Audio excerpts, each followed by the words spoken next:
कुठे होता बंगला, साधे घर साधी माणसे, कुठे होता बंगला. घर जरी साधेच पण माणसं होती मायाळू, घर जरी साधेच पण माणसं होती मायाळू. साधी राणी चटणी भाकरी, देव भोळी आणि श्रद्धाळू, देव भोळी आणि श्रद्धाळू. माणसांची पर्यावरणाच्या बदलांपूर्वीची स्थिती किंवा अवस्था व्यक्त करून आदरणीय व्यासपीठ, सुज्ञ व न्यायप्रिय परीक्षक गण, रसिक श्रोते आणि ज्यांच्या स्मरणार्थ हा वादविवाद यज्ञ अखंड चालतो ते कैलासवासी संभाजीराव बडगिरे, त्यांचा परिवार, आयोजक, नियोजक आणि संभाजीराव बडगिरे माध्यमिक व उच्च माध्यमिक विद्यालय या सर्वांना सहृदय वंदन करून मी विषयाच्या प्रतिकूल बाजूने म्हणजेच पर्यावरणातील बदलांचे आव्हान पेलण्यास विज्ञान समर्थ नाही याविषयी मी माझे चिंतनपूर्वक मत मांडणार आहे. पदार्थ मात्र ते तुका गेला नुसता देशाची उरला, पदार्थ मात्र ते तुका गेला नुसता देशाची उरला. येणे करता भोवताला संकटे आली, काहीच पाहता धड नाही, विचार सुचेना काही, अखंड चिंतेच्या प्रवाही पडिले लोक. मित्रांनो, माणसानं आपलं आनंदी जीवन सोडून आपल्या जीवनातील आनंद संपुष्टात आणला आहे. पूर्वी घनदाट जंगलं होती, डोंगर पर्वत होती, पशुपक्षी ही होती. अगदी सोपं सांगायचं झालं तर पर्यावरण अबाधित होतं. परंतु आपल्या भौतिक सुखसोयीसाठी माणसानं या घनदाट जंगलांचा, डोंगर पर्वतांचा नायनाट करून सगळीकडे वेगवेगळ्या कारखान्यांचे जाळे पसरविले आहेत. या कारखान्यांच्या धुराऱ्यातून हवेमध्ये कार्बन मोनॉक्साईड सारखे विषारी वायू सोडले जातात आणि इतर विषारी घटक हे नदीमधून गटारीमध्ये सोडले जातात. त्यामुळे प्रदूषणामध्ये मोठ्या प्रमाणात वाढ होऊन पर्यावरणाचे पूर्ण चित्रच बदलले आहे. मानवी व्यवसायामुळे निर्माण होणाऱ्या प्रदूषणामुळे प्राकृतिक, रासायनिक आणि जैविक धोके निर्माण झाले आहेत. जागतिक तापमानामध्ये दिवसेंदिवस वाढ होत आहे. पावसाचे प्रमाण कमी होऊन अनियमित झाले आहे. कुठे कमी पाऊस तर कुठे अधिक पाऊस तर कुठे अजिबातच पाऊस नाही. मित्रांनो, निसर्गाचे ऋतुचक्र पूर्णच बदलून गेले. त्यामुळे भारतातील 50% पेक्षा जास्त लोकसंख्येला पिण्यायोग्य पाणी नाही. दरवर्षी सुमारे 1.2 कोटी लोकांचा मृत्यू हा अस्वच्छ पाणी आणि मलमूत्र निस्सारणाच्या गैरसोयीमुळे होतो आहे. 80% लोकांना योग्य स्वच्छतेच्या सोयी उपलब्ध नाहीत.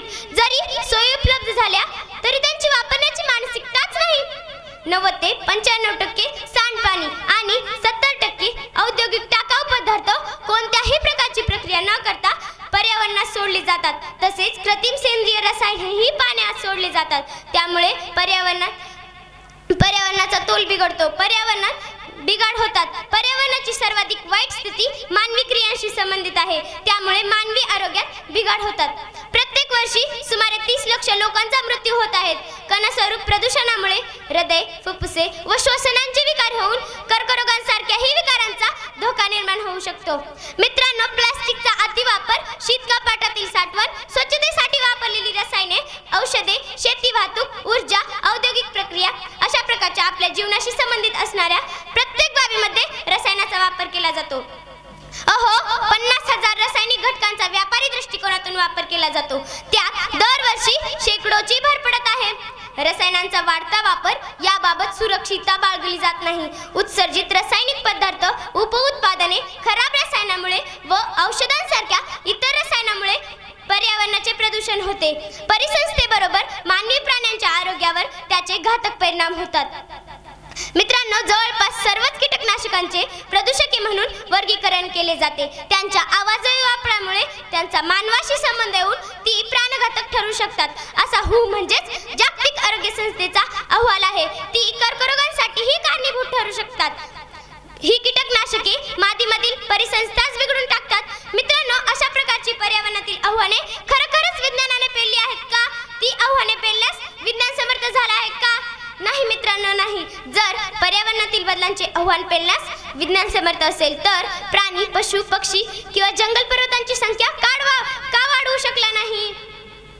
जिता मीठा बोलना तिता साधन जानी, जिथा मीठा बोलना तिता साधन जानी, पहले था दिखाई करी उंडे देसियानी. याप्रमाणे माझ्या प्रतिस्पर्धी मित्रांनी गोड गोड बोलून, साधूपणाचा आव आणून, विज्ञानाची वेगवेगळी दाखले देऊन पर्यावरणातील बदलांचे आव्हान पेलण्यास विज्ञान समर्थ आहे हे पटवून देऊन आपली दिशाभूल करण्याचाच प्रयत्न केला आहे. त्यांनी या ठिकाणी विज्ञानाने कृत्रिम पाऊस पाडण्याचा प्रयत्न केला आहे. उपग्रहांद्वारे नैसर्गिक आपत्तीविषयी किंवा पर्यावरणातील बदलांविषयी पूर्वाशा सूचना देण्याचे काम केले आहे. त्यामुळे आपणाला वेळीच उपाययोजना आखता आल्या. या माझ्या प्रतिस्पर्धी मित्रांच्या खुलचट अशा विचारांना असे म्हणते की आकाशात झेप घेताना छातीवर विश्वास ठेवायला हवा.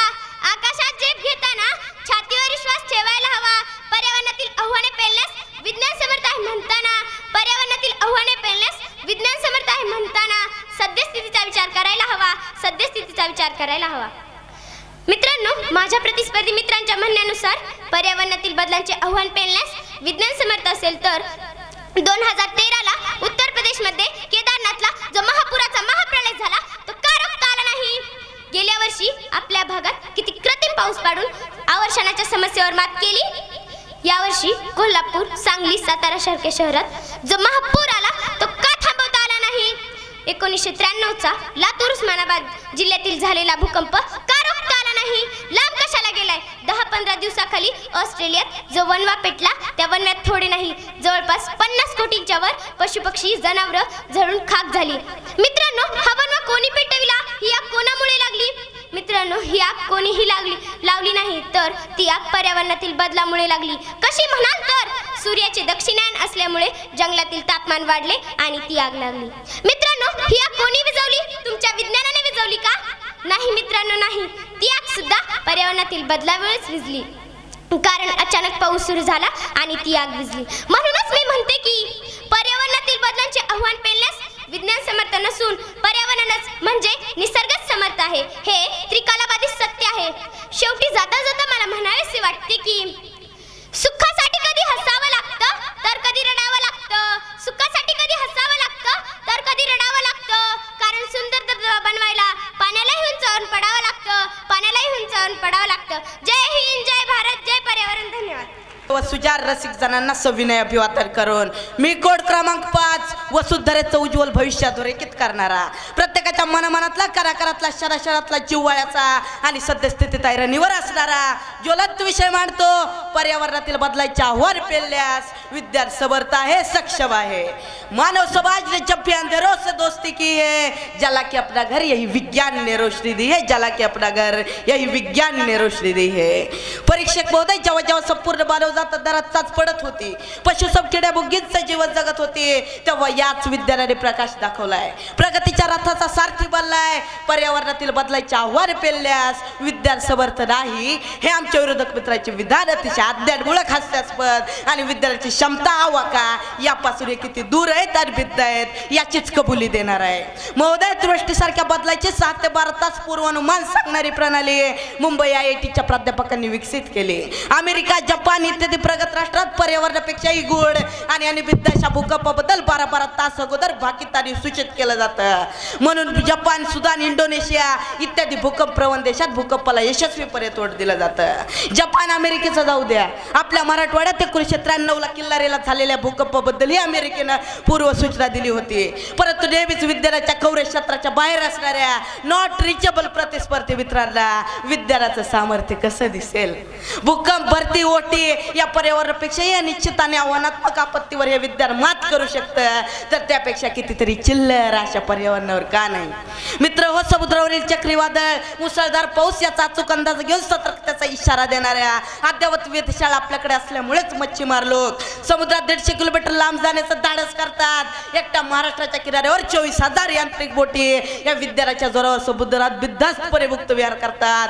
बाकी जगाच्या बोटी, जहाज, नावं याचं गणित तुम्हीच लावा.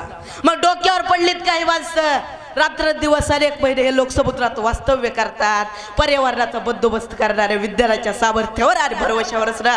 मग का म्हणून बोबलायचं? विज्ञान समर्थ नाही म्हणून. प्रत्येक क्षणाला बदलत असणारे हवामान, तापमान, वेदर फोरकास्टिंग इत्यादी पर्यावरणातील बदलाची घटकांची इत्थंभूत माहिती सॅटेलाइटच्या माध्यमातून लोकांना पुरवली जाते. मग हे विज्ञान नाही तर गायची आदुटोर आहे का, करडी आहे का, भारवती आहे? परीक्षक महोदय, मी थोड्या वेळापूर्वी आमच्या प्रतिस्पर्धी मित्राची चर्चा ऐकली. तो असं म्हणत होता की बदललेल्या पर्यावरणामुळे निर्माण झालेल्या अवर्षण काळात मराठवाड्यात पाडला जाणारा कृत्रिम पाऊस पडलाच नाही. काय खरं या विज्ञानाचं, काय खरं या विमानाचं? सगळं फेल आहे, बोगस आहे. आडाऱ्याचा आला गाडा वाटेवरची शेती काढा, याप्रमाणे एका आडारी माणसासारखं तो नुसती मुक्ता फळं उजळत होता, आपली रचलेली अक्कल पाजळत होता.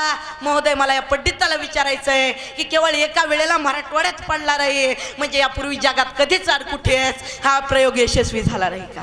आणि असं होतच नसेल तर अशा निरुपयोगी तंत्रज्ञानाला जगात एवढं भरपूर राहिलं असतं का? एका साध्या माणसाला 1 ग्राम बुद्धी असणाऱ्यालाही पडणारा हा प्रश्न आहे. महोदय, अमेरिका, चीन, कॅनडा, रशिया, इस्रायल या देशात नेहमीच अशा प्रकारचा पाऊस पडला जातो. समजून उपजून घेतलं तर किसी जोशीले गायक की साज है विज्ञान, किसी रतक की घुघरू की आवाज है विज्ञान, किसी रतक की घुघरू की आवाज है विज्ञान. परंतु विडंबना अशी आहे की मग श्लेष, अनुप्रास, चुटकुले, मुटकुले यांच्या मोहपाशात अडकलेले आमचे मित्र क्लिष्ट बोजाड शब्द बबळाचे जाळे टाकून दुशासन मारीच प्रतिस्पर्धी केवळ विद्याराकडे आकाशबुद्धीने पाहत आहेत. समाजातले ज्ञानवत्त, बुद्धिवत्त, प्राज्ञवत्त मध्ये बुद्धिभेद करण्याचं नुसतं कुठील कारस्थानच करत नाहीत तर आपल्या पराभवाची घंटा सुद्धा बोलत आहेत आणि आमचं काम सोपं करून देत आहेत. म्हणून मी रोकटोक नाही तर छाती ठोकपणे सांगतो, पर्यावरणातील बदलायचे आव्हान पेलण्यास विज्ञान समर्थच आहे, सक्षमच आहे. परीक्षक महोदय, या विज्ञानाने विश्वाला व्यापून टाकलं आहे. आकाशात चंद्र, मंगळ, युरेनस, नेपच्यून, प्लेटो इत्यादी ग्रहांच्या अभ्यासासोबतच अनेक आकाशगंगेचा सुद्धा उलगडा करत आहे. जमिनीखाली पृथ्वीच्या गाभ्यापर्यंत या विज्ञानाने बदल मारले आहे. समुद्रावरही आणि समुद्राखाली याने आपला दबदबा निर्माण केला आहे.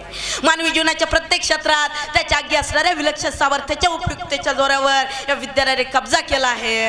आदिमानवापासून त्याच्या यंत्रमानवापर्यंतचा या विज्ञानाचा प्रवास थक्क करणार आहे. अशा विज्ञानासाठी पर्यावरणातील बदलाचं आव्हान पेललं म्हणजे किसी झाड की पत्ती है. महोदय, आज तरी माणसाकडे पर्यावरणातील बदलांचं आव्हान पेलण्याचं, हे महाधनुष्य उचलण्याचं हे कठीण काम करणारं कोणतंच शास्त्र, कोणतेच शस्त्र, कोणतीच विद्या, कोणतीच जादू आज तरी माणसाकडे नाही. तेव्हा विज्ञान हेच आपलं बलस्थान आहे, आशास्थान आहे, आधार आहे. महोदय, मला आमच्या प्रतिस्पर्धी मित्रांना विचारावं वाटतं की पर्यावरणातील बदलांचे आव्हान पेलण्यास विज्ञान समर्थ नसेल तर त्याच्याकडे कोणते शस्त्र, कोणते शास्त्र, कोणती जादू आणि कोणता योग्य पर्याय आहे तो तरी सभागृहाला नीट सांगावा. आणि त्यांच्या योग्य पर्यायाला जर सभागृहाने होकार दिला तर यापुढे मी कधी वादविवादासाठी व्यासपीठाची पायरी चढणार नाही. संन्यास घेईन, संन्यास फक्त भाषणापुरताच. आज रायटिंग पेन पासून ते पर्यावरणातील बदलांची माहिती सांगणाऱ्या सॅटेलाइट पर्यंत विज्ञानाचाच वापर केला जातो. म्हणून मी सांगतो की पर्यावरणातील बदलांची आव्हाने पेलण्यास विज्ञान समर्थच आहे, सक्षमच आहे. एक कविता लिख रहा हूँ विज्ञान तेरे लिए, तू प्रबल है, प्रखर है, उद्दाम है तेरी लहर, जोड़ती है तू विश्व को गांव से लेकर शहर, जोड़ती है तू विश्व को गांव से लेकर शहर. परीक्षक महोदय, खराब हवामानाचा अंदाज, दुःखद चक्रीवादळ, वाऱ्याचा तासी वेग याची अचूक माहिती सांगणारं तंत्रज्ञान विज्ञानाकडे उपलब्ध आहे. यामुळे जगभरातलं सैन्य अत्यंत दुर्गम भागात, समुद्रात, आकाशात आपापल्या देशाचं रक्षण करतं. या विज्ञानाने या विश्वाला गावापासून ते शहरापर्यंत जोडण्याचं काम केलं आहे.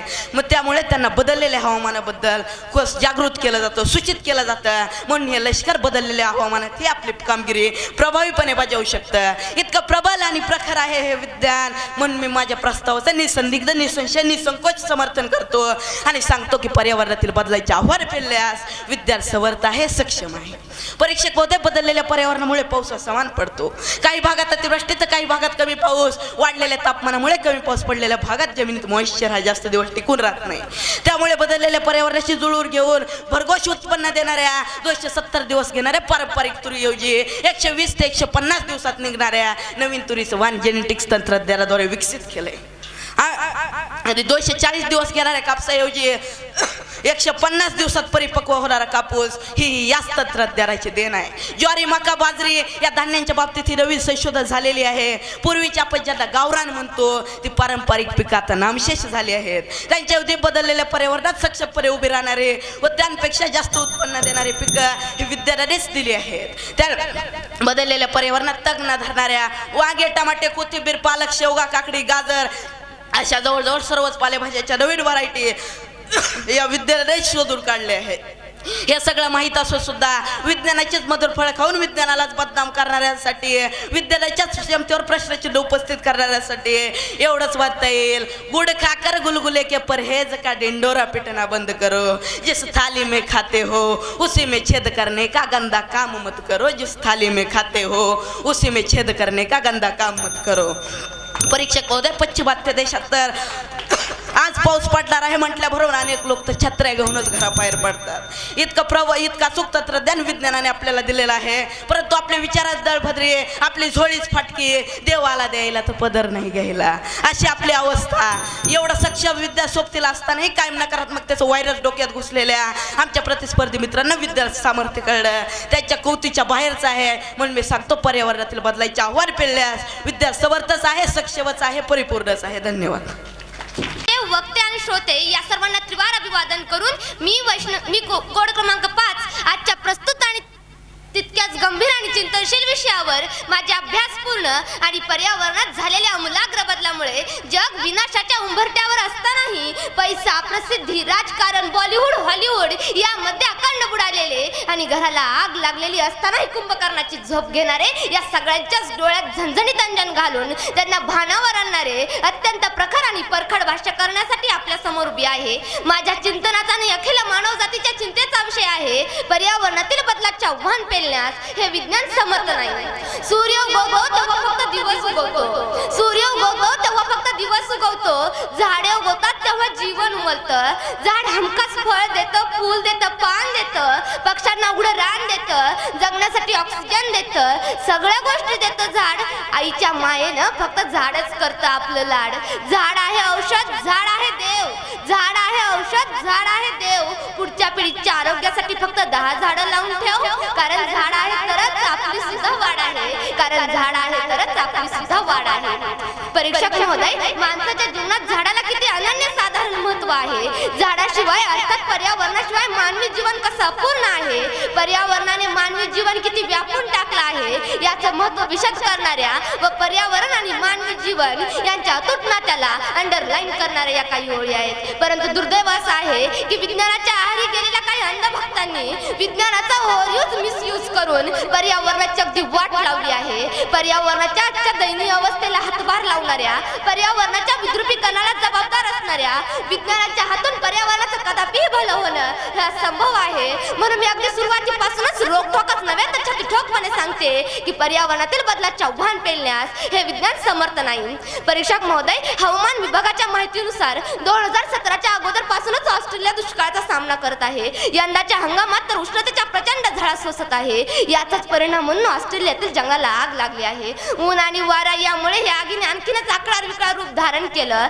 1,23,00,000 एकर वनक्षेत्र या अग्निकांडात भस्मसात झालं. या आगीचे लोट सिडनीच्या ओपेरा हाऊस पेक्षाही उंच गेल्याचं सांगितलं जात आहे. ही आग विझवण्यासाठी 74,000 कर्मचारी अहोरात्र संघर्ष करीत आहेत. 100 कोटी वन्यजीवांना या वनव्यात आपला जीव गमवावा लागला. भीतीने मनाचा थरकाप उडावा अशी मानवाच्या इतिहासातली सर्वात विनाशकारी व धक्कादायक घटना आहे ही. मित्र, ही काय सत्यनारायणाची कथा नाही. या घटनेवरून मला माझ्या प्रतिस्पर्धी मित्रांना एक प्रश्न विचारावा वाटतो की अशा प्रकारची पर्यावरणातील बदलामुळे लागलेली आग लागूच नये आणि लागलीच तर ती आग आटोक्यात आणण्यासाठी यांच्या विज्ञानाकडे कोणत्या उपाययोजना आहेत. याचं उत्तर विज्ञानाचं तुंतुनं वाजवणाऱ्या, विज्ञानाच्या पोवाडे गाणाऱ्या, विज्ञानाची जाण आणि भान नसलेल्या आमच्या प्रतिस्पर्धी मित्रांना असण्याची सूत्रांत शक्यता नाही. हाताच्या काकणाला आरसा कशाला याचा स्पष्ट अर्थ असा होतो की अशा प्रकारच्या पर्यावरण बदलापुढे हे विज्ञान हतबल आहे, असमर्थ आहे. म्हणून मी अगदी जबाबदारीपूर्वक माझ्या मताचं, माझ्या प्रस्तावाचं समर्थन करते आणि सांगते की पर्यावरणातील बदलाचे आव्हान पेलण्यास हे विज्ञान असमर्थ आहे.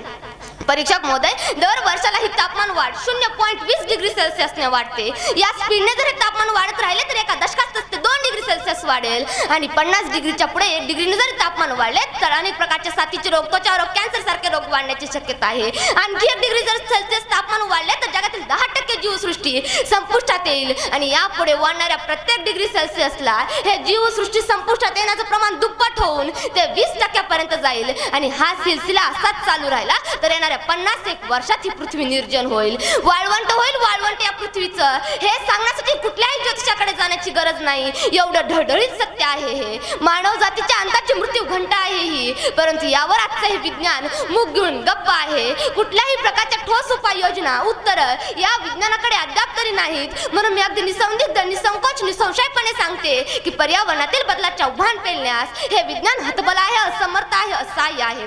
परीक्षक महोदय, पर्यावरणातील बदलाचे आव्हान पेलण्यास निघालेलं हे विज्ञान कसं सक्षम, कसं कुचकामी, कसं निकामी आहे हे विज्ञानानेच केलेल्या प्रयोगातून सिद्ध झालेलं आहे. कसं तोंडावर आपटलं आहे हे सत्य आपण सर्व मराठवाड्यातील मंडळींनी प्रत्यक्ष अनुभवलं आहे. या वर्षीच्या पावसाळ्यात कृत्रिम पाऊस पाडून मराठवाडा हिरवागार करणार, धरणं खचाखच भरणार, दुष्काळ कायमचा संपणार असं राणा भीमदेवच्या थाटात विज्ञानाच्या अंधभक्तांनी अमेरिकून विमानं मागवली होती. विमानं गिरट्या घालून घालून थकली. आमच्या विरोधक मित्र ज्याप्रमाणे ढगात गोळ्या मारतात तशी विमानं ढगात फवारून फवारून दमली, परंतु कुठं काही वगळ आला नाही. यालाच म्हणत असावेत, नवसाने केला पतीन त्याला फुटली रगत पिती.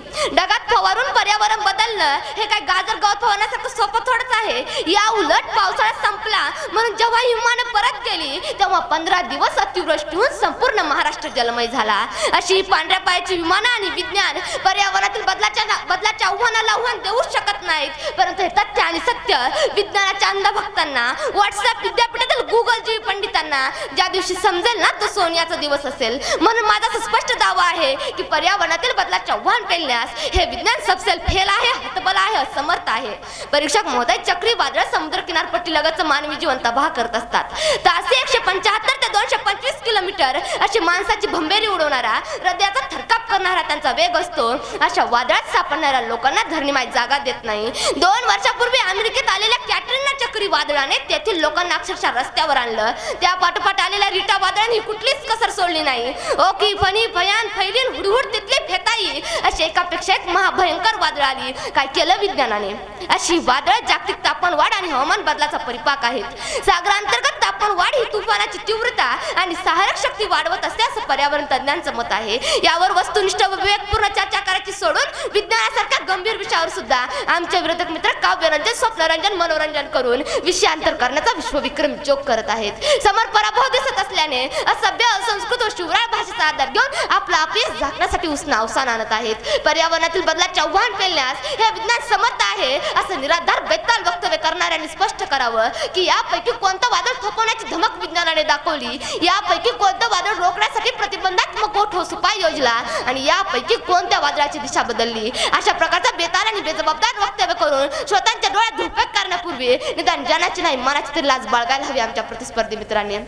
परीक्षा महोदय, आजचा माणूस 3,80,00,000 वर्ष संवर्धन केलेली नैसर्गिक साधन संपत्ती ओरबाडत आहे. विज्ञानाच्या जोरावर 300 वर्षापासून भूगर्भातील पाण्याचे साठे हजार फूट बोर घेऊन संपवले जात आहेत. शहरीकरण, औद्योगिकरण, रस्ते रुंदीकरण यासाठी 150 वर्ष जुन्या असलेल्या झाडांची, जंगलाची बेसुमार कत्तल केली जात आहे.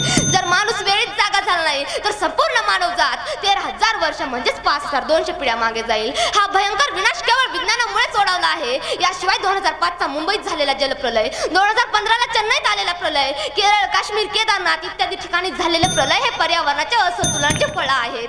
हे रोखण्यासाठी विज्ञान काहीच करू शकत नाही आणि करूही शकणार नाही. वादळाच्या चाहुलीने रेतीत तोंड खुपसून बसलेल्या चहामृगासारखी अवस्था झाली आजच्या समाजाची. हे विसरून चालणार नाही. माझ्या चिंतन आणि मंथनाला पूर्ण विराम देण्यापूर्वी मी माझ्या मुद्द्यावर ठाम राहते आणि सांगते की पर्यावरणातील हे महाघसरणीचे आव्हान पेलण्यास विज्ञान कधी समर्थ नव्हतं आणि यापुढे तशी शक्यता नाही. धन्यवाद.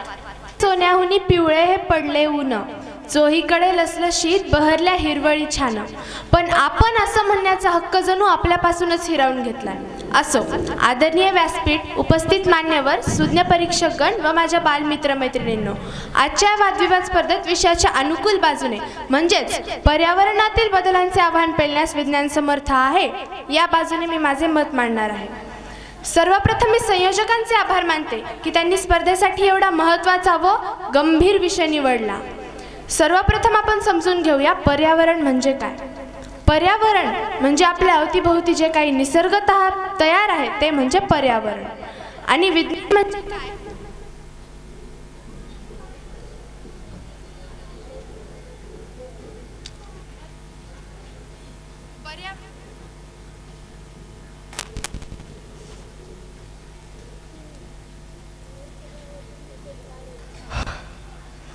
पर्यावरण म्हणजे आपल्या अवतीभोवती जे निसर्गतः तयार आहे ते सर्व गोष्टी.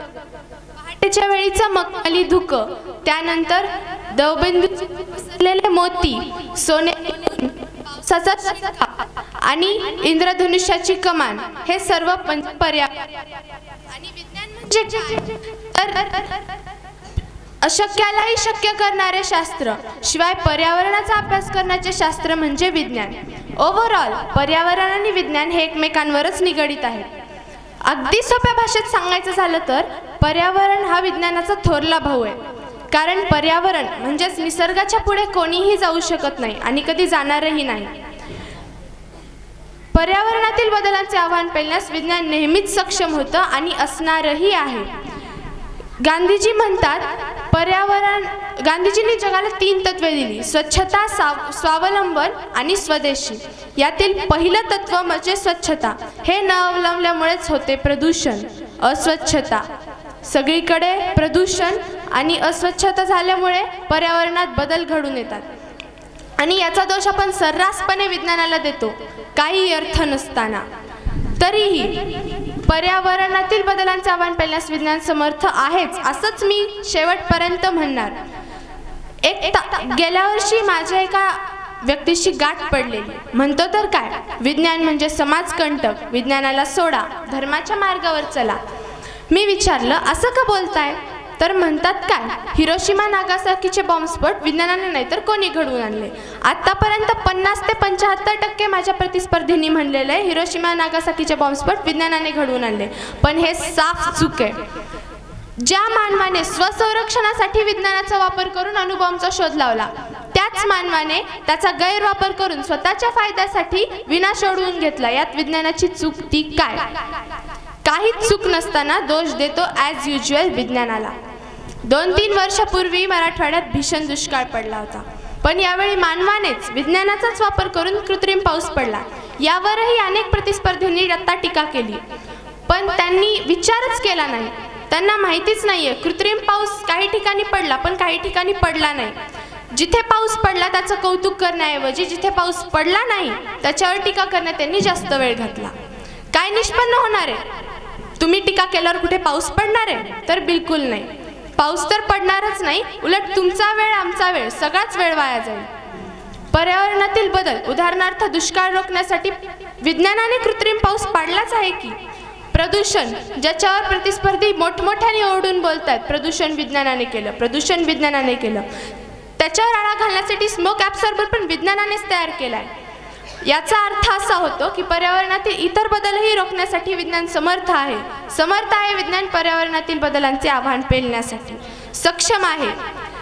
आज प्रत्येक शाळेत अनिवार्यपणे विज्ञान विषय शिकवला जातो, कारण आज घडणाऱ्या नव्या पिढीकडून अशी अपेक्षा करतात की पर्यावरणातील बदलांचे आव्हान पेलण्यासाठी विज्ञान शिकून विज्ञानाच्या जोरावर हे विद्यार्थी पुढे जाऊन पर्यावरणातील बदलांवर आळा घालतील. याचा असा सरळ अर्थ निघतो की पर्यावरण बदलांतील आव्हान पेलण्यासाठी विज्ञान समर्थ आहे हे मानवाला, खास करून विज्ञानाच्या जीवावर जगणाऱ्या आणि विज्ञानावर टीका करणाऱ्या माझ्या प्रतिस्पर्धींना कळतं, पण वळत नाही. आज प्रत्येक व्यक्तीकडे मोबाईल आहे, प्रत्येकाचं पान मोबाईलशिवाय हालतच नाही. आणि हाईट म्हणजे आज लोक विज्ञानावर टीका करताना विज्ञानाचाच म्हणजे मोबाईलचाच वापर करतात. आज मी खात्रीनिशी सांगू शकते की आज माझे जे प्रतिस्पर्धी विज्ञानावर ओरडून टीका करतात ना, त्यांनी या टीका शोधण्यासाठी थोडा का असेना पण मोबाईलचा वापर हा केलाच असणार. थोडा का असेना पण मोबाईलचा वापर नक्की केला असणार. आपल्या भारताचे पंतप्रधान माननीय श्री नरेंद्र मोदीजी म्हणजे जणू दुसरे गांधीजीच येतो ते. त्यांनी स्वतः राबवलेल्या स्वच्छता अभियानात स्वतः एवढ्या मोठ्या माणसांनी स्वतः रस्त्यावर येऊन साफसफाई केली. पण आजची परिस्थिती पाहायला गेलं तर जो रस्ता त्यांनी साफ केलेला त्याच रस्त्यावर आज अस्वच्छता, घाण, प्रदूषण, प्लास्टिकचा कचरा हेच आढळून येणार. जर मानवाने असंच चालू राहू दिलं ना तर होतीलच ना पर्यावरणात बदल. कशाला कोण थांबणार आहे? पर्यावरणात बदल हे मानवामुळेच घडतात हे सर्रासपणे उघड कळतात चूक मानवाची, पण दोष देतात विज्ञानाला. चोराच्या उलट्या बोंबा ही म्हणी तर तंतोतंत जुळते. प्लास्टिकच्या प्रदूषणाचा दोषही सरळ विज्ञानाला दिला जातो, पण त्याच विज्ञानाने प्लास्टिकचा वापर करून रस्ते तयार केले. हा प्लास्टिकचा सदुपयोग कुणालाच दिसत नाही. कोणाला म्हणजे कोणालाच सदुपयोग दिसत नाही, सगळ्यांना दिसतात त्या चुकीच्या गोष्टी. जर मानवाने प्लास्टिकचा वापर संतुलितपणे केला असता तर आज मानवाला विज्ञानावर आणि मला मानवावर टीका करण्याची वेळ अजिबात आली नसती. प्रदूषणाचंही मूळ विज्ञानच आहे असे प्रतिस्पर्धी ओरडून सांगत होते. प्रदूषणाचं मूळ काय आहे? इंधन. इंधनाची प्रचंड टंचाई असताना आज आपण सार्वजनिक ऐवजी खाजगी वाहन वापरतो, अतिवापर करतो आपण पेट्रोल डिझेलचा आणि म्हणतो काय सगळं विज्ञानामुळे झालं. आपण अतिवापर करतो म्हणूनच होतं हे सगळं. जर आपण आज पेट्रोल डिझेलच्या ऐवजी सोलार कार वापरली, मान्य आहे थोडा खर्च जास्त येतो, पण आपल्याच पुढच्या पिढीचा प्रश्न आहे. सोलार कार वापरली तर सगळ्याच्या सगळा कायापलट होईल. माझे प्रतिस्पर्धी मगाशी ओरडून सांगत होते ध्वनी प्रदूषण होतंय, विज्ञानाच्या डीजे डॉल्बीमुळेच ध्वनी प्रदूषण होतंय. सगळं खापर विज्ञानावर फोडलं. पण आज तुम्हीच माईकवर जोरात ओरडून सांगताय, तिथे बसलेल्यांचे कानं फाटतायत, तरी तुम्ही दोष विज्ञानालाच देताय. सगळं तुम्ही करता आणि दोष देता विज्ञानाला. प्रतिस्पर्धक म्हणत होते वनवा विज्ञानामुळेच झाला. विज्ञानाने काय केलंय हो वनव्यात? ज्या अर्थी तुम्ही वनव्याचा दोष विज्ञानाला देता त्या अर्थी तुमचा अभ्यास नाही झालेला. वनवा कसा होतो हेच तुम्हाला माहीत नाहीये. वनवा ही एक नैसर्गिक घटना आहे. निसर्गामध्ये जंगलातील झाडांचे एकमेकांवर घर्षण होऊन वनवा होतो आणि त्याचा दोष तुम्ही सरळ विज्ञानाला देताय. काहीच अर्थ नाही या गोष्टीला. ग्लोबल वॉर्मिंग म्हणत होते, पण ग्लोबल वॉर्मिंग ही मानवाच्या अतिवापरामुळेच होते. तरीही अजूनही माझ्या प्रतिस्पर्धकांना वाटत असेल की पर्यावरणातील बदलांचे आव्हान पेलण्यास विज्ञान समर्थ नाही, तर कुत्र्याची शेपूट वाकडी ती वाकडी हे असं म्हणतात ना, ते अगदी खरं आहे. एवढे बोलून मी माझ्या वाणीला पूर्णविराम देते. धन्यवाद. दाटे चोहीकडे क्षणात येती सरसर शिरवे, क्षणात फिरुनी ऊन पडे. हे मनमोहक दृश्य पाहण्याचा आपला अधिकार जणू नष्टच झाला. असो, नमस्कार, मी वेणुप्रसाद कुलकर्णी. आजच्या स्पर्धेच्या विषयाला अनुसरून विषयाच्या प्रतिकूल बाजूने म्हणजेच पर्यावरणातील बदलांचे आव्हान पेलण्यास विज्ञान सक्षम नाही या बाजूने मी माझे मत मांडणार आहे. प्राचीन काळापासूनच पृथ्वीवर अनेक प्रकारचे बदल घडतच आहेत. किंबहुना ते जितक्या प्रकर्षाने जाणवत आहे तितक्या गंभीर स्वरूपाचे नसले तरी बदलांची प्रक्रिया संथपणे चालूच आहे. प्रथम हा विषय संयोजकांनी इथे निवडावा हीच खूप खेदात्मक बाब आहे. इथे हा विषय निवडावा किंवा निवडला गेलाय यावरूनच समजते की स्थिती कशी आहे. मानव ज्यावेळेस उत्क्रांतीच्या मार्गावर वर जात गेला त्यावेळेस त्याने विज्ञानाच्या जिन्याचा अगदी सर्रासपणे वापर सुरू केला. कालांतराने त्याला तो जिना देखील विज्ञानाच्या प्रगतीपुढे मंद वाटू लागला. म्हणून की काय, त्याने लिफ्टच्या स्पीडने दैनंदिन जीवनापासून अगदी वैश्विक स्तरापर्यंत अगदी लहान सहान गोष्टींसाठी विज्ञानाची कुबडीच आपल्या हातात गच्च पकडून ठेवली. परंतु आज याच कुबडीमुळे त्याला आपल्यात असणाऱ्या नैसर्गिक शक्तीचा व अतिरिक्त वैज्ञानिक वापरांच्या परिणामांचे स्वरूप म्हणून आपल्या बिघडलेल्या पर्यावरणातील संतुलनाबद्दल आपण इथे आज चर्चा करीत आहोत. आज हे प्रत्येकाला माहीत आहे की या पर्यावरण नावाच्या अनमोल घटकाशिवाय काहीच नाही. मानवाचंच काय, या भूतलावरील प्रत्येक सजीव श्वास घेतल्याशिवाय जगू शकत नाही. आणि हे पर्यावरण तर श्वास आहे, हे पर्यावरण तर जीव आहे. आपण लहानपणापासून एक गोष्ट ऐकत आली, एक राक्षस असतो, त्याचा जीव एका पोपटात असतो. मग एक जण जाऊन त्या पोपटालाच ठार करतो. इकडे तो पोपट ठार झाला तिकडे राक्षस मरतो. तसंच आहे हा या विज्ञानाचा संपूर्ण जीव या पर्यावरण नावाच्या घटकामध्ये कैद आहे. आणि त्याने या पर्यावरणाचा विचार न करता जर त्याचा नाश केला तर आपोआपच विज्ञानाचाही नाश होईल. आज या वर्तमानात आपल्याला अनेक समस्या भेडसावतात. त्यात पहिली आणि महत्त्वाची म्हणजे दुष्काळ. कैद्यांच्या तुरुंगाला जर कुलूपच नसेल तर ते थांबणार आहेत. तसंच जर या पावसाळी ढगांना अडवण्यासाठी जर वृक्षच नसतील तर ते थांबणार आहेत नाही ना. पूर, अवर्षण, अतिवर्षण, भूस्खलन या सर्व समस्यांना आपण तोंड देत आहोत. आनंदात उत्साहात बागडणारं आपल्या पर्यावरण आज दुःखाच्या डोहात बुडालेलं दिसतंय. हिरवा शालू परिधान केलेली माझी धरणी माय आज वणव्यात पेटलेली दिसते.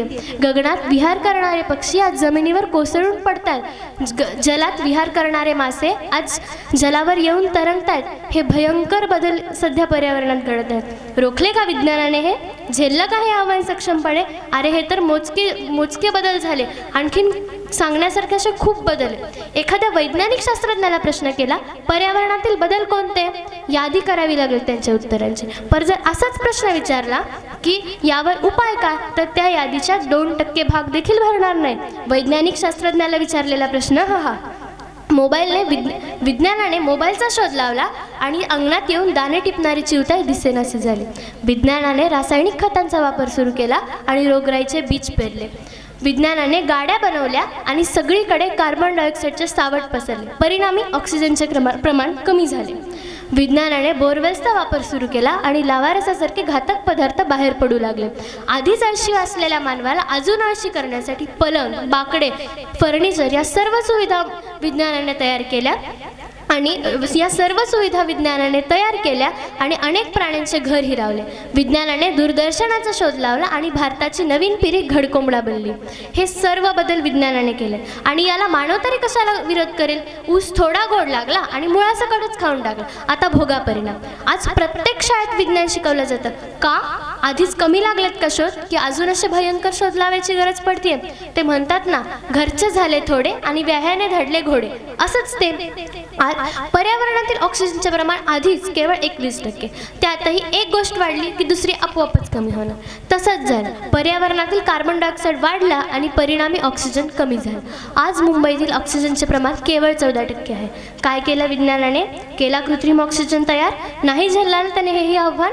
अरे हे तर एक, असे कित्येक आव्हान आहेत. जर हे चित्र लवकरच नाही बदललं ना तर एक दिवस असं नक्की होणार. तापणार सूर्य आणि फाटणार भूमी. तापणार सूर्य आणि फाटणार भूमी. असतील यंत्र पण मानवांची कमी. असतील यंत्र पण मानवांची कमी. धरती आईचं होईल शोकात रडणं. उठा, वाचवा बांधवांनो पर्यावरण. पर्यावरणात इतकेच बदल घडले तर विज्ञानाला डोक्याला हात लावायची वेळ आली आहे. अजून किती घडणार आहे देव जाणे. अजून किती घडणार आहे देव जाणे. अहो विज्ञान म्हणजे पर्यावरणातील प्रत्येक घटकाचा अभ्यास करण्याचे शास्त्र म्हणजे विज्ञान. पण जर का अनेक पर्यावरण प्रेमींनी एकत्र येऊन हे समाजातील हे चित्र जर नाही बदललं ना तर समाजात या विज्ञानाची उलट व्याख्या होण्यास वेळ लागणार नाही. उद्या हेच लोक याच विज्ञानाला म्हणतील पर्यावरणाला नष्ट कसे करायचे याचा अभ्यास करणारे शास्त्र म्हणजे विज्ञान. त्यावेळेस काय कराल? त्यावेळेस हाताची घडी तोंडावर बोट घालून बसण्याशिवाय आपल्याकडे काहीही उपाय उरणार नाहीये. विज्ञान हा पर्यावरणाचा धाकटा भाऊ. विज्ञान हा पर्यावरणाचा धाकटा भाऊ. पण म्हणतात ना, आयत्या बिळात नागोबा, मोठा कमावतो लहान उधळतो. त्याचप्रमाणे होते हे. आज माझे प्रतिस्पर्धी मोठ्या गर्वाने म्हणतात की विज्ञान पर्यावरणातील बदलांचे आव्हान पेलण्यास सक्षम आहे. जर आपण या विज्ञानाच्या जन्मापासूनचा इतिहासाचा आढावा घेतला तर फक्त निराशाच पदरी पडते. झाडाची वाढ खुंटली की समजावं दोष मुळात आहे. आणि आज माझे अनेक प्रतिस्पर्धी म्हणतात की प्रत्येक गोष्टीत विज्ञान लपले. प्रत्येक गोष्टीचे मूळ हे विज्ञान आहे. जर आपण त्यांचं खरं मानायचं झालं तर याचा अर्थ असाच होतो की आज जे पर्यावरणात बदल घडत आहेत ना त्याच्याही मुळाशी विज्ञानच आहे. याचाही अर्थ असाच होतो. शेवटी मी अशी एकच अपेक्षा करते की आपण ही स्थिती नक्की बदलावून टाकू. आणि शेवटी जाता जाता एकच म्हणते, ना कर तू मेरा तुम्हारा यह पर्यावरण है हमारा. ना कर तू मेरा तुम्हारा यह पर्यावरण है हमारा. विज्ञान की इस ऊंचाइयों से जब आएगा तू नीचे, तब यही पर्यावरण बनेगा तुम्हारा सहारा. एवढे बोलते आणि माझ्या वाणीला पूर्ण विराम देते. धन्यवाद. द्यावा सर्वांना आणि सन्मान घ्यावा सर्वांचा.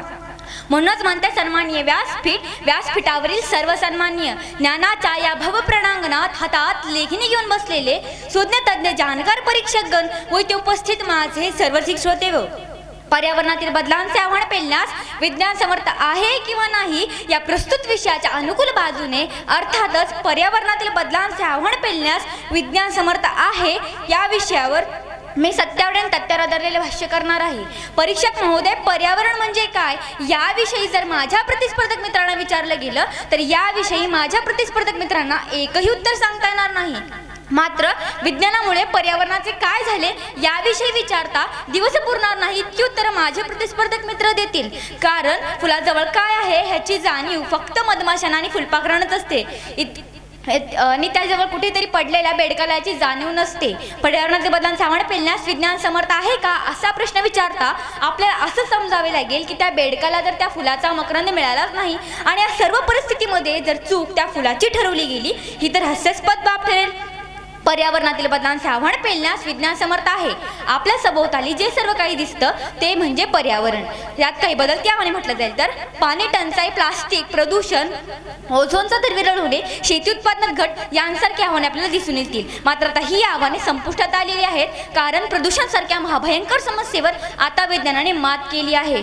जसे अँटी स्मॉग गन म्हणजे वज्रास्त्र, ज्यामुळे वातावरणातील दूषित कण हे नष्ट करण्याचे काम केले जाते. अहो एवढेच काय तर 70% प्रदूषण कमी करणारे यंत्र हे गुजरातमधील फतेहचंद या व्यक्तीने तयार केले आहे. आणि विज्ञानाचा हा प्रकाश पाहता विभा नेमाडे आपल्या लेखणीतून लिहितात, अनुरेणूतून शब्द प्रकटती चला चला पुरती, विज्ञानाचा प्रकाश आला घडे दिव्य क्रांती, नवयुग आले प्रभातयाची पहा दिसत दिव्य, शून्यामधून विश्व उभारू जिद्द असे भव्य. पाणी टंचाई ही देखील एक महत्त्वाची समस्या दिसायला लागते. मात्र पाणी अडवा पाणी जिरवा या महत्त्वाच्या संकल्पनेतून निवडण्यात आलेल्या महाराष्ट्रातील 16,519 गावांपैकी 15,559 गावं ही दुष्काळमुक्त झालेली आहेत. या संकल्पनेमुळे 27,37,000 हेक्टर जमिनीला आता एक वेळचे संरक्षित सिंचन लाभले आहे. या संकल्पनेचा परिणाम म्हणजे टँकरच्या संख्येतही 75%हून अधिक घट झाली आहे. आणि या संकल्पनेमुळे गाळमुक्त धरण आणि गाळमुक्त शिवार या संकल्पनेला 1.5 वर्षांपूर्वी सुरुवात झाली होती. आणि 5,270 धरणांना गाळमुक्त करत 30,274 TMC इतका पाणीसाठा निर्माण केला आहे. मग पर्यावरणीय बदलांचे आव्हान पेलण्यास विज्ञान समर्थ नाही का, हा प्रश्न मला कधी कधी पडायला लागतो. नंतरचे आव्हान घेऊ ते म्हणजे प्लास्टिक. प्लास्टिक ही जरी आपण एक मोठी समस्या पाहिली गेली तर विज्ञानाच्यावर तोडगा काढत टाकाऊपासून टिकाऊ वस्तू बनवण्यास सुरुवात केली आहे. जसे की प्लास्टिकपासून विटा बनवणे, प्लास्टिकपासून रस्ते बनवणे आणि त्याचा पुनर्वापर करणे यांसारख्या अशा गोष्टी साध्य झाल्या त्या फक्त विज्ञानामुळे. आणि जागतिकदृष्ट्या तापमानवाढ ही जरी का एक समस्या पाहिली गेली तर ह्याचा थेट परिणाम ओझोनवरती होतो, ज्यामुळे सूर्याच्या तिनील किरणे ही सजीव सृष्टी नष्ट करू शकतात. आणि ज्या विज्ञानाला माझे प्रतिस्पर्धक मित्र नाव ठेवत आहेत त्याच विज्ञानाने ई कार, ई बाईक यांसारखी वरदाने पर्यावरणाच्या हितासाठी दिली आहेत. मग विज्ञान समर्थ नाही हा प्रश्न मला कधी कधी पडायला लागतो. आणि जसं हिमालय कोणाला वाकत नाही, सूर्य कोणाच्या तळ हातानं झाकत नाही, तसंच पर्यावरणातील बदलांचे आव्हान पेलण्यास विज्ञान समर्थ आहे हे कधीच खोटे ठरू शकत नाही. शेवटी प्रत्येकाचं आयुष्य खडतर असतंच, मात्र त्याच्यावर मात करत आपल्याला पुढे जायचं असते. यासाठीच तर कवी गुरु ठाकूर असे म्हणतात, असे जगावे छाताडावर आव्हानाचे लावून अत्तर, नजर रोखुनी नजरेमध्ये आयुष्याला द्यावे उत्तर. इतके बोलून तरी माझ्या प्रतिस्पर्धक मित्रांच्या वर्तनात परिवर्तन होईल अशी आशा करते. कारण एक इंग्रजी विचारवंत असा लिहितो की change is nature, change for better is culture, change for best is future. पर्यावरणातील बदलांचे आव्हान पेलण्यास विज्ञान समर्थ आहे हे माझ्या प्रतिस्पर्धक मित्रांच्या मनात बिंबलत असेल अशी अपेक्षा करते आणि व्यासपीठाची रजा घेते. धन्यवाद. वरील विचारवंत, सुज्ञ संयोजक, तज्ञ परीक्षकगण व सर्व रसिक श्रोते हो, पर्यावरणातील बदलांचे आव्हान पेलण्यास विज्ञान समर्थ आहे किंवा नाही या प्रस्तुत विषयावर चिंतन मंथन कथन करणं काळाची गरज आहे. कारण या पर्यावरणाची कथा आणि या विज्ञानाची व्यथा मांडता मांडता माझाही माथा दुखायला लागतो. परंतु माथा पिटून आमची व्यथा तर सुटली नाही, उलट आमचीच एक नवी हास्यकथा निर्माण झाली. म्हणूनच व्यासपीठावर विषय मांडतो, पर्यावरणातील बदलांचे आव्हान पेलण्यास विज्ञान समर्थ नाही. अर्थातच प्रस्तुत विषयाच्या प्रतिकूल बाजूने मी सत्यावर आणि तथ्यावर धरलेलं भाष्य करणार आहे. परीक्षक महोदय, पृथ्वीच्या उत्पत्ती सोबत पर्यावरणाची उत्पत्ती झाली, पर्यावरणानं मानवाची उत्पत्ती केली आणि मानवानं विज्ञानाची उत्पत्ती केली. मात्र मानवानं स्वतःच्या सुखासाठी पर्यावरणावर मात करण्याच्या इच्छेनं पर्यावरणाचा पूर्णपणे समतोल बिघडवून टाकला. आणि ज्यामुळे आज दिवसेंदिवस पर्यावरणातील आव्हानं वाढताना तुम्ही आणि मी पाहतच आहोत.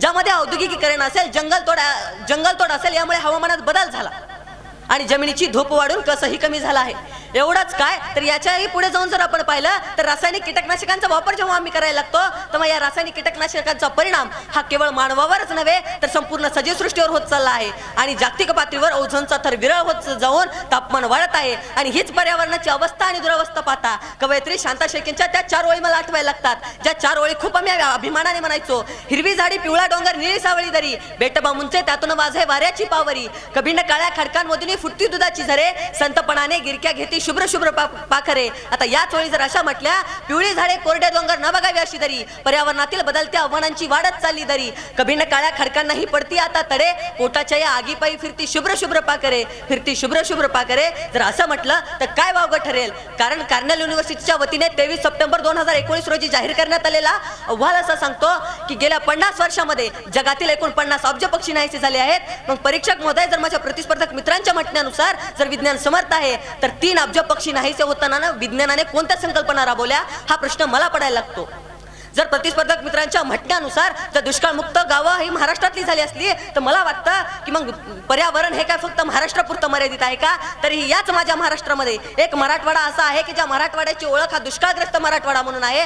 मग परीक्षक महोदय, जर यांचं विज्ञान एवढंच समर्थ होतं तर आजपर्यंत विज्ञानाने दुष्काळग्रस्त मराठवाडा या शब्दाला मुठमाती का दिली नाही हा प्रश्न मला पडायला लागतो. जर अब्जावधी कोट्यावधी टीएमसी पाणी या माझ्या मातीत मुरले तर ते पाणी तुमच्या आणि माझ्या घरात नळांना का येत नाही? मग ते पाणी काय अदृश्य आहे का? ते पाणी पाहण्यासाठी सुद्धा पुण्यवान नजर लागते का हा प्रश्न मला पडायला लागतो. जर लाखो हेक्टर जमीन ही जर वाढली असेल, सिंचनात फरक पडला असेल, पीक उत्पादनात वाढ झाली असेल तर मग 590 शेतकऱ्यांच्या आत्महत्या केवळ 8 महिन्यामध्ये होतात असा जागतिक आरोग्य संघटनेचा अहवाल का सांगतो?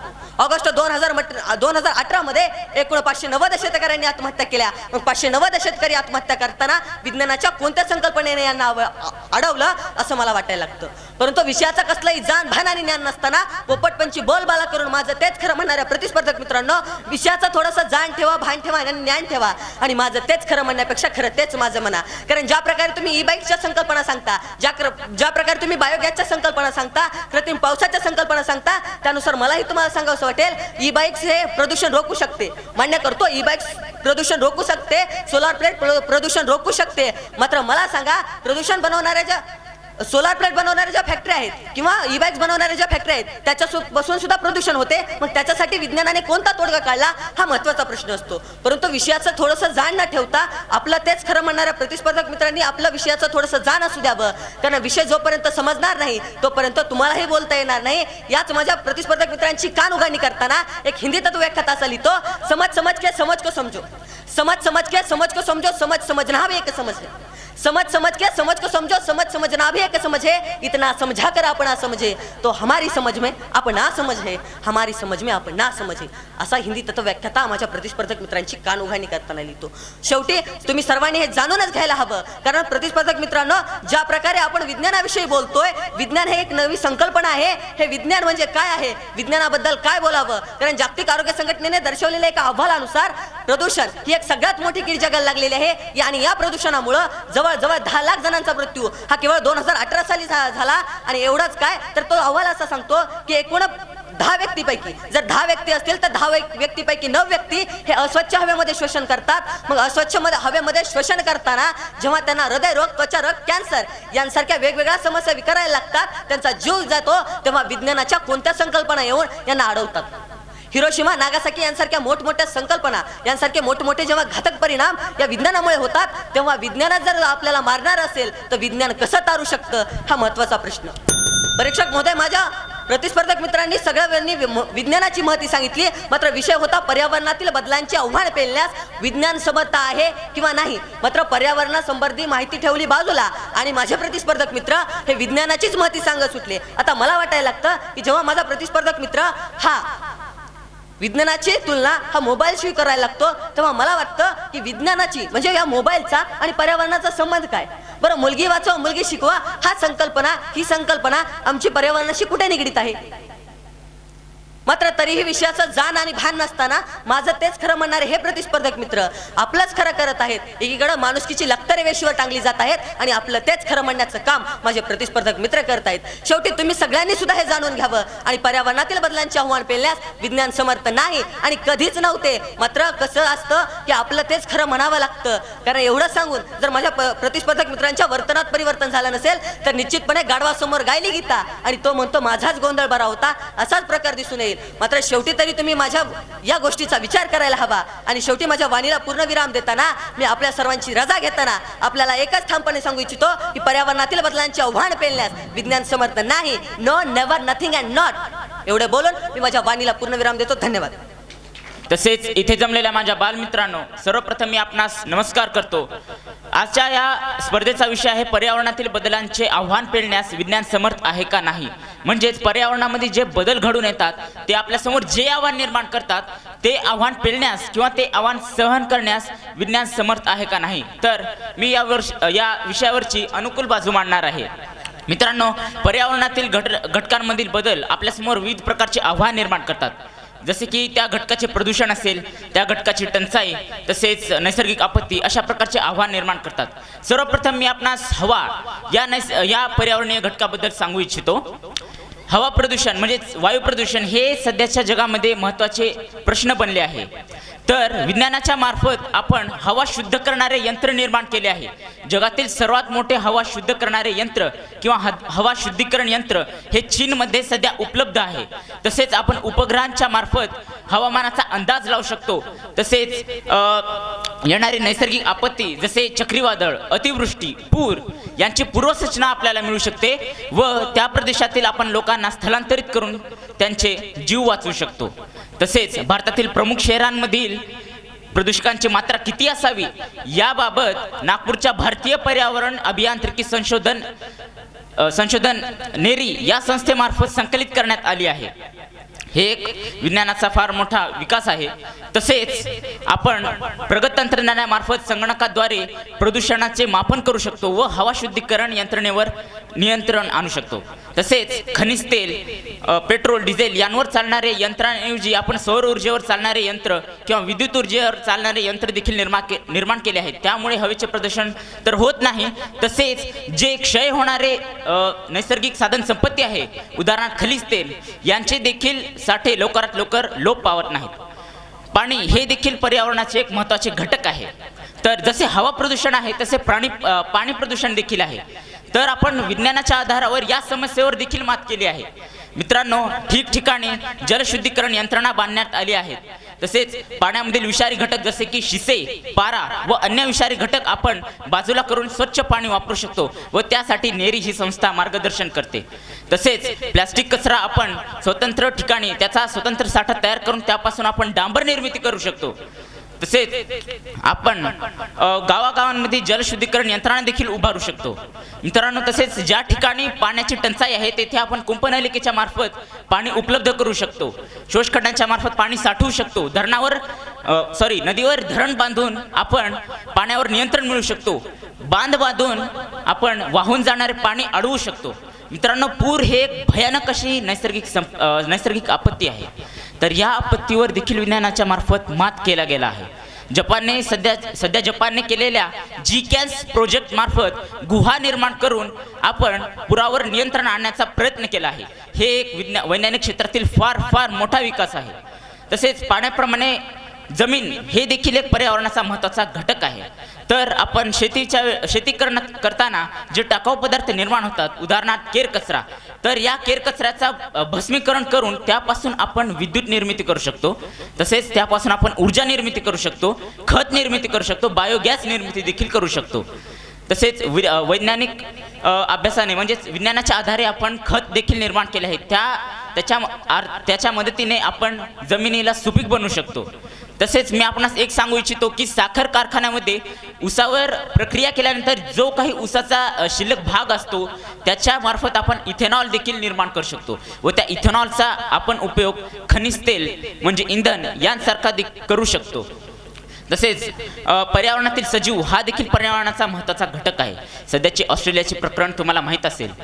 भीषण अशी आग पेटली होती तेथील जंगलामध्ये. तर हा वणवा का पेटतो मी आपणास ते सांगतो. हा वणवा पेटण्याचे अनेक कारण आहेत. पर्यावरणीय कारण आहेत, जास्त करून पर्यावरणीय कारण आहेत. जसे की झाडांच्या पानांचे घर्षण होऊन तेथे वणवा होतो व हा वणवा पुढे जाऊन विध्वंसक असे रूप धारण करतो. तर या वणव्यामध्ये जे काही प्राणी हे जखमी झाले तर त्या प्राण्यांवर उपचार करण्यासाठी आपण विज्ञानाचा वापर करतो. एवढी विज्ञानाने प्रगती केली आहे माझ्या मित्रांनो. तसेच सध्याच्या काळामध्ये ध्वनी प्रदूषण हे देखील एक महत्त्वाची समस्या बनली आहे. तर ध्वनी प्रदूषण हे जास्त प्रमाणात वाहतूक कोंडीमुळे निर्माण होते. तर आपण रस्त्यावर डांबराऐवजी ॲस्फॉल्ट सिमेंटचा वापर करू शकतो. त्यामुळे ध्वनी प्रदूषण कमी होते, आवाज कमी होते, ध्वनी प्रदूषणाचे प्रमाण जे आहे ते कमी होते. तसेच आपण कारखान्यांमध्ये जे इंधनावर चालणारे यंत्र आहेत तर त्याऐवजी आपण सौर ऊर्जा, विद्युत ऊर्जा यांवर चालणारे यंत्र देखील निर्माण केले आहेत, वाहने देखील निर्माण केले आहेत. तर या वाहनांमुळे हवा प्रदूषण तर होत नाही, तसेच ध्वनी प्रदूषण देखील होत नाही.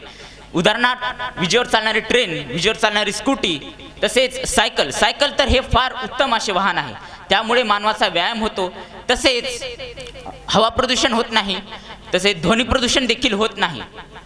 मित्रांनो, येथे काही माझ्या बांधवांनी असे त्यांचे मत मांडले की कारखान्यामुळे हे जे सांडपाणी तयार होते तर ते घाण पाणी हे नदीमध्ये सोडले जाते. परंतु विज्ञानाच्या आधारे कारखाने तसेच उद्योगधंदे त्यांची स्वयंशुद्ध यंत्रणा निर्माण करू शकतात. त्यामार्फत ते पाण्याचे शुद्धीकरण करून त्यापासून त्या पाण्याचा आपण पुनर्वापर देखील करू शकतो. तसेच कॅन्सरसारख्या अशा रोगांवर देखील उपचार निघाले आहेत. ब्लू व्हेनम नावाच्या विंचवाच्या विषापासून औषध निर्माण करून ते सिटी स्कॅन मशीनच्या मार्फत त्या व्यक्तीच्या शरीरामध्ये सोडून ते औषध जाऊन त्या कॅन्सरला मारून टाकते. हे देखील वैज्ञानिक क्षेत्रामध्ये फार मोठी प्रगती आहे माझ्या मित्रांनो, कोणतेही वैज्ञानिक संशोधन हे मानवासाठी हितकारकच असते, परंतु त्याचा गैरवापर हा मारक असतो. विज्ञान हे मारक नसते किंवा वैज्ञानिक शोध हा मारक नसतो, तर त्या मानवापासून त्याचा केलेला गैरवापर हा मारक असतो. स्वतः भारताचे माजी पंतप्रधान अटल बिहारी वाजपेयी हे म्हणतात, जय जवान, जय किसान, जय विज्ञान. एवढेच बोलून मी थांबतो. धन्यवाद. जय हिंद, जय महाराष्ट्र.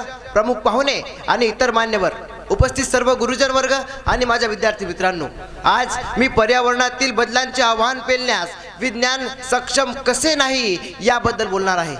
खरं तर पर्यावरणातील प्रामुख्याने 5 घटक आहेत. 1 हवा, 2 पाणी, 3 जमीन म्हणजे आपली काळी माय मृदा, 4 अन्न आणि 5 म्हणजे पर्यावरणातील जीव. खरं तर पृथ्वी सूर्याभोवती परिवलन करत असताना तिची एक बाजू अंधारात तर एक बाजू प्रकाशात असते. अगदी तसंच काहीसं आमच्या विज्ञानाबद्दल झालंय. विज्ञानाच्या मदतीने मानव प्रगती तर करतोय, मानव विकास तर करतोय, पण हा विकास करत असताना, ही प्रगती करत असताना त्यातून पर्यावरणाला काही धोका होतोय का हे माणूस कुठेतरी विसरतोय. सर्वप्रथम मी हवा या महत्त्वाच्या घटकावर बोलणार आहे. खरं तर हवेशी संबंधित सगळ्यात महत्त्वाची अडचण म्हणजे हवा प्रदूषण होय. आजही आपण पाहतोय मुंबई दिल्लीसारख्या महानगरांमध्ये दुपारी 12-1 पर्यंत धुके असतात. तिथल्या लोकांना जीवन जगणं कठीण झालंय. तिथल्या लोकांचं जगणं कठीण झालंय. तिथल्या लोकांना श्वास घेणं कठीण असतं. मला तर असं वाटतं की काही दिवसांनी अंतराळात जसे आमचे अंतराळवीर ऑक्सिजनचं मास्क घेऊन जातात ना, तसं ऑक्सिजनचं मास्क लावून तिथल्या लोकांना घराबाहेर पडावं लागतंय की काय. पण आम्ही विचार केला नाही.